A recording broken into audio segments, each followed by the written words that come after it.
Today, I'm going to be chiming in on one of the most heated topics in the mountain bike world. Do you choose either Maxxterra or Maxxgrip for your tires? I'm going to be talking about the difference in between them, how they ride, all that. So let's get into it. So both these tires use Maxxis's 3C technology. The Maxxterra and the Maxxgrip, they're actually laid out fairly similar. There's a hard compound at the base of the entire tire, and then there's a soft compound that covers the hard compound on the corner knobs, and then there's a medium compound that covers the hard compound on the center knobs. Now the difference with the Maxxterra is that the soft and medium compounds on the corner and center knobs is just way shallower than when you compare it to the Maxxgrip. The corner knobs on the Maxxgrip are composed of way more of that soft compound, and that hard base is much deeper into the tire, and same with these center knobs. So you're getting more of that good rubber. But the biggest difference that I feel from a Maxxterra compound is the stiffness of the side knobs and the center knobs too, when it comes down to it. But especially the side knobs, that hard rubber is just giving way more structure to the cornering knobs, and you can really feel that. The corner knobs on a Maxxgrip tire, you can just feel it. They're way more malleable, and there's less structure to the tire. So in wet conditions, the Maxxgrip compound conforms to the terrain much better. The tire deflects a lot less. And I feel like the corner knobs will stretch and conform and hold traction a little longer, whereas the Maxxterra, they'll kind of like not flex as much, and then you kind of like lose traction. So, which sounds like a bad thing, and I think if you're going for all-out speed, it is. But I got really locked in on running Maxxterra for a little bit, and switching in between the compounds is honestly kind of tough, especially for a rear tire, because your brain kind of gets calibrated into how the tire is going to react, and definitely switching the compounds changes that. And outside of just an all-out traction thing, the Maxxterra compound definitely holds its shape a lot better, and when you're cornering, especially on hard pack, I actually like the character of the tire more sometimes, just because I feel like the knobs themselves hold their shape and it's a bit more predictable, where on hard pack you'll get these really soft corner knobs and it kind of squirms, and I don't know, I almost feel like there sometimes is more traction just because of the corner knobs on the Maxxterra holding their own a little more.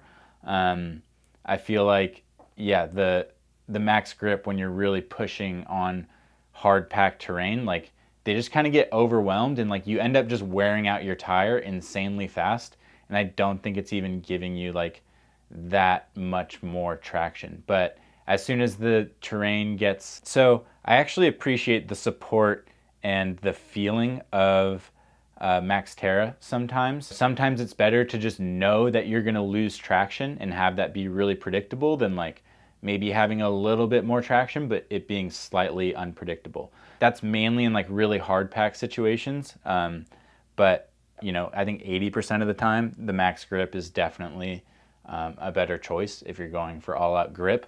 But I think there is that consideration, and it is something I appreciate about Maxxterra, especially on rear tires. I think on front tires, there's really not a huge argument for Maxxterra unless you're going specifically for longevity and rolling resistance. But for me, I would way rather have like a Maxxgrip front tire and then a Maxxterra rear. That's kind of been my go-to for a really long time, is running a slightly lighter casing with a softer compound up front and a heavier casing with a faster rolling compound out back. And rolling resistance wise, the Maxxterra definitely rolls faster. It's a noticeable difference for sure. So that's always a consideration. But I feel like since there's less weight on the front tire, that going to like a Maxxgrip from a Maxxterra Assegai 2.5, there's not a huge difference there for me. I don't know. I think Maxxgrip definitely ups your game. You kind of got to like recalibrate to it because there is a little bit more traction and the corner knobs behave a little differently. And where the Maxxgrip really shines is in the wet and in the cold.